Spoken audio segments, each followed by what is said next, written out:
Welcome to my channel. तो आज मैं आपको एक वेयरवुल्फ हॉरर स्टोरी सुनाने जा रहा हूँ। तो अगर आपको हॉरर स्टोरी पसंद है तो फिर इस वीडियो को लाइक करें, सब्सक्राइब करें और कमेंट भी करें। तो चलिए ज़्यादा टाइम ना वेस्ट करते हुए स्टोरी स्टार्ट करते हैं। तो एक बार एक पति पत्नी थे, कमलेश और पूजा। तो कमलेश को बचपन में एक बार भेड़िए ने काट लिया था। तो फिर जब वो बड़ा हुआ तो फिर वो एक वेयरवुल्फ बन गया। लेकिन कमलेश के घर वालों ने पूजा के घर वालों ने पूजा को ये बात बताई नहीं थी। तो फिर कमलेश एक बार कमलेश और पूजा की शादी हो गई। तो फिर कमलेश ने पूजा के साथ हाथ बटाने के लिए कहा किचन में। पूजा ने कहा कि तुम सब्जी काट लो, बस अपना हाथ ना काट लेना, उंगली ना काट लेना। तो फिर कमलेश सब्जी काटने लगा, तभी बहुत तेज चिल्लाने की आवाज़ आई। तो फिर पूजा ने कमलेश से पूछा क्या हुआ। कमलेश ने कहा मेरी उंगली कट गई। लेकिन उसमें एक अजीब बात थी, उसकी उंगली से लाल नहीं नीला रंग निकल रहा था। तो फिर पूजा ने सोचा कि नीला रंग क्यों निकल रहा है, और नीले रंग पे ज़्यादा ध्यान गौर न करते हुए पूजा ने सोचा कि चलो आज रात में मैं इसके बारे में सर्च करूँगी। तो फिर ऐसे ही जब खाना बन गया, कमलेश अपने कमरे में आराम कर रहा था, उसके हाथ में पट्टी बंधी थी और उंगली में भी। तो फिर पूजा जब खाना बन गया, पूजा कमलेश के कमरे में खटखटा के गई, कही कि कमलेश खाना बन चुका है, मैं आ जाऊँ। तो फिर गई पूजा कमलेश के कमरे में, खोला गेट और अंदर आई, कही कमलेश मैंने आज तुम्हारे पसंद का खाना बनाया है। कमलेश ने कहा ठीक है, आज तो बहुत मज़ा आएगी खाना खाने में।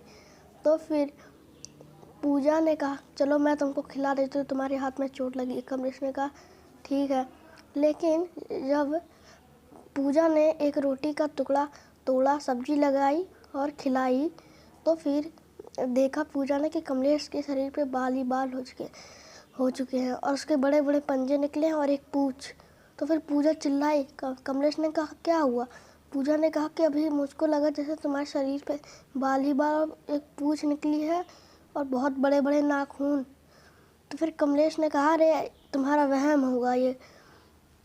तो फिर रात हुई तो पूजा ने सोचा कि चलो अब मैं सर्च करती हूँ, कमलेश तो सो गया होगा। तो फिर उसने 15-20 आर्टिकल्स पढ़े, लेकिन उनमें से कोई भी डिटेल ऐसी नहीं मिली जो कि कमलेश से रिलेटेड हो। तो फिर पूजा ने एक आर्टिकल पढ़ा जिसमें बताया गया था कि जो आदमी वेयरवुल्फ बनता है उसके पास नई खूबी होती है, जो कि बहुत तेज़ से चिल्ला सकता है और बहुत लंबी लंबी छलांगे मार सकता है, और उसका खून नीले रंग का होता है। और फिर अगर कोई वो किसी को काट ले तो फिर वो भी उसके जैसा ही बन जाता है पूर्णिमा की रात को।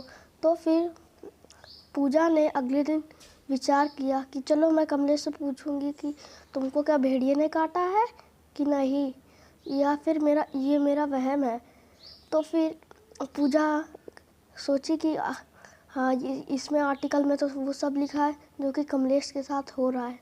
तो फिर कमलेश ने रोते रोते सब बताया कि हाँ मुझको भेड़िए ने काट लिया था और मैं तब से आज एक वेयरवुल्फ बन गया, और मैं हर पूर्णिमा की रात को भेड़िया बन जाता हूँ और मुझको मांस खाना रहता है।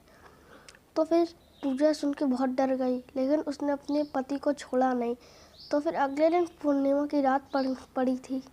तो फिर पूजा और कमलेश एक दूसरे से बात कर रहे थे। तभी पूजा पानी लेने के लिए उठी और पावदान से उसका पैर फिसल गया, और फिर सब खिड़की दरवाजे बंद थे, खिड़कियों पे पर्दा लगा था। गिरी जब पूजा तो पर्दा पकड़ लिया कि मुझको कोई चोट ना लग जाए, लेकिन वो गिरी और पर्दा पकड़ा और पर्दा फट गया, जिससे चांद की रोशनी कमलेश पे पड़ी और वो एक भेड़िया बनना चालू हो गया। पूजा ने कहा कमलेश ये तुमको क्या हो गया है। तो फिर वो जल्दी से गई अलमारी में एक चांदी की चाकू रखी थी, उस कमलेश ने कहा था कि अगर मैं भेड़िया बन के तुम पे हमला करूं या किसी और पे हमला करूं तो फिर तुम मुझको एक चांदी की चाकू मार देना, अलमारी में रखी है। तो फिर पूजा सोची कि अब मैं उसको नहीं मार सकती, मेरा पति है। तो फिर वो बेड के नीचे छुप गई वही कमरे में, लेकिन कमलेश उसको सूंघता सूंघता आ गया वही कमरे तक। तो फिर पूजा को उसने मारना चालू कर दिया, लेकिन पूजा ने उसको धक्का दे के बगल में एक माचिस रखी थी, उसको जला के डराना चालू कर लिया कमलेश को। कमलेश आग से डरने लगा और फिर अलमारी के पास पूजा पहुंचकर चांदी का चाकू निकालकर कमलेश के सीने में मार दी और इसी के साथ कमलेश की मौत हो गई और उस भेड़िए की भी, जिसका नाम वेयरवुल्फ है। Thanks for watching. अगर आपको ये स्टोरी अच्छी लगी तो फिर लाइक करें, सब्सक्राइब करें और कमेंट करें। Thank you. Have a nice day.